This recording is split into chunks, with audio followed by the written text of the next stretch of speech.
Hi, now I will discuss about the assignment on the time series.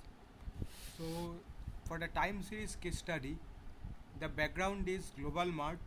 It is an online store having worldwide operations in products ranging across consumer, corporate, and home office. Also, they have 7 different markets, different areas in the world where they supply their products, and those are divided into regions like APEC, EU, Canada, EMEA, like that. So they want to know about their inventory management plan for the next 6 months. So for that, they want to know what are the most profitable and consistent market segments for them, and for these segments, what will be the sales and the demand for the next 6 months, so that they can manage enough inventory and the revenue is maintained for those 6 months. So these are the objectives, and for the analysis we have the data of them, which is a time series data for given for around 40 months. Okay, so another 40 months data is given, and we need to predict the next 6 months data, the next 6 months demand and sales from it.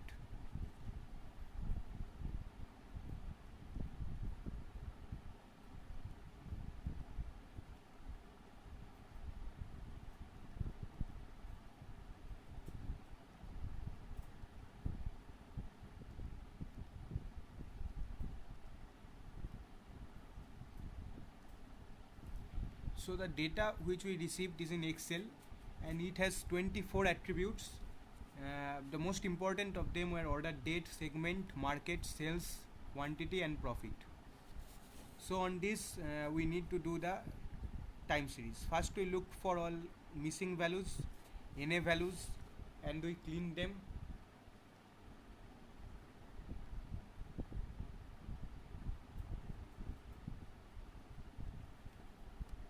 Then we looked for some empty values, some missing values, and for Canada region we found some missing values.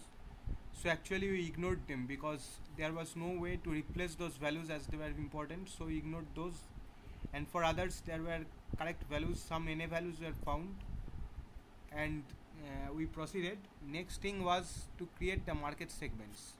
So actually it needed a segregation, as there were 3 segments and 7 different markets. So actually we have to make 21, 7 into 3, 21 market segments out of it, consisting of segment and market. And then for each market segment we get the data. For after getting these market segments, we do some exploratory data analysis, some univariate and bivariate analysis on the data, the relation between the profit and quantity sold, the relation between sales and quantity sold. So we did some univariate and bivariate analysis for all of the markets, and from that we found that APEC and EU, 2 markets, we found the best performing sales and demand market, which turned out both to be the same.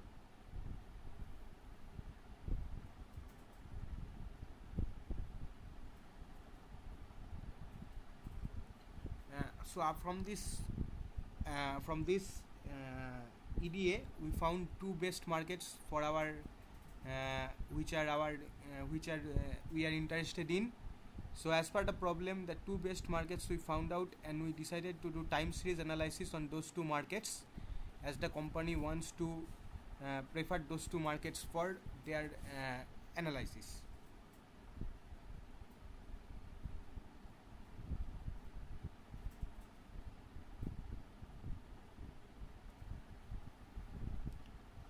So we created a time series object containing about the APEC consumer sales, which are the best market like APEC consumer and EU consumer. After that, we do the smoothing of the time series on right and left hand,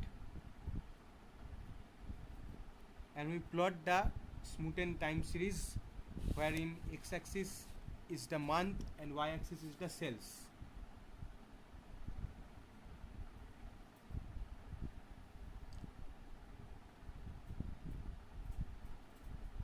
Next, we wanted to predict the seasonality and the trend of the data. So seasonality and the trend of the data,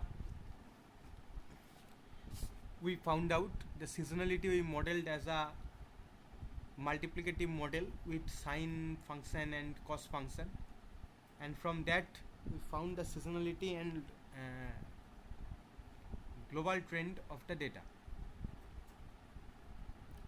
So we found the residual of the time series, and that is the locally predictable series. For the locally predictable series, we checked whether it is stationary. We found that it is stationary. So after that we found the map values. So the map values were found, and then we proceeded to do the classical decomposition. So after doing classical decomposition for the locally predictable ARIMA series, we found the map value. Then we used the second method, which is ARIMA decomposition, and for that also we found the map value.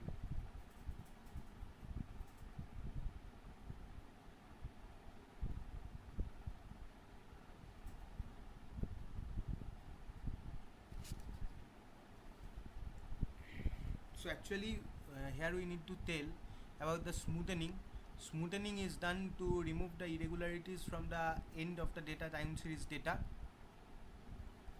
and time series check whether it is a white noise, we use Dickey-Fuller method and KPSS test method. For to check whether the time series is a white noise or not, we use Dickey-Fuller method and KPSS test method, and for both these methods we could found that the stationary part, there are time series that is autoregressive part is stationary, okay, and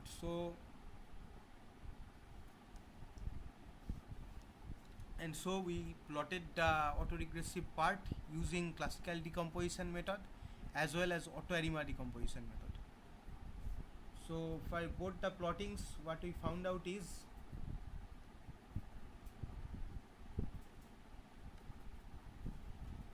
the classical decomposition method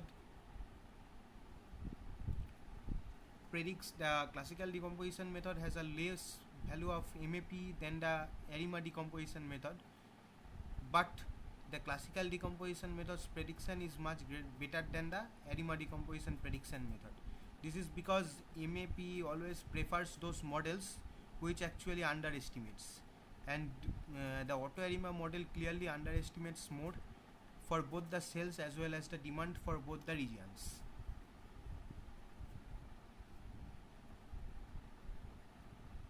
So if we predict the next 6 months sale by using the time series model we have got using auto-ARIMA and the classical decomposition method. For the classical decomposition method, it better fits for the Asia Pacific as well as EU regions, although MAPE value is less for the auto-ARIMA method.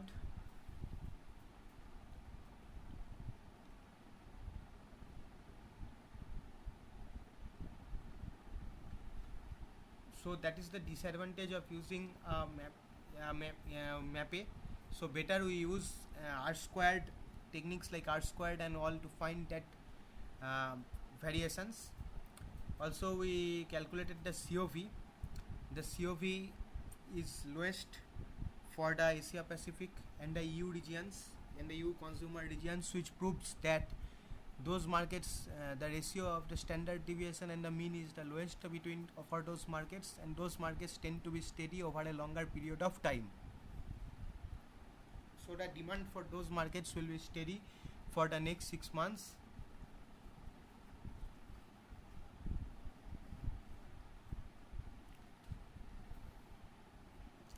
And from that we do the PSCF plot and the ACF plot. The PSCF plot, it shows that whether it is an ARIMA model or it is a the PSCF and ACF plot shown whether it is an ARIMA model or not. So after after that, our suggestion is we find the graphs for both the consumer sales and demand. So for most of the models we see that autoarima, for most of the models we see that classical decomposition, though with less MAPE value, fits well, but autoarima has some good combination for the EU demand and portion, for the EU consumer, for the Asia Pacific consumer demand portions, but for EU sales portion both the models fail. And as it happens, so this model actually is not predicting very correctly, and that's why we need to maintain a buffer, so we can't tell with exact precision about the inventory levels that should be maintained by the company for this market. But as you can say that this model at least predicts the most profitable segments, the most profitable market segments, and so at least you can say that the trend will increase, though no, the trend is not captured very perfectly, the trend will increase, and so we can say give recommendation as to stock those markets with greater quantity of inventory products. Also the demand sales will be more for these markets as on continuous basis, though it will not increase much, but as per the analysis it will remain as such.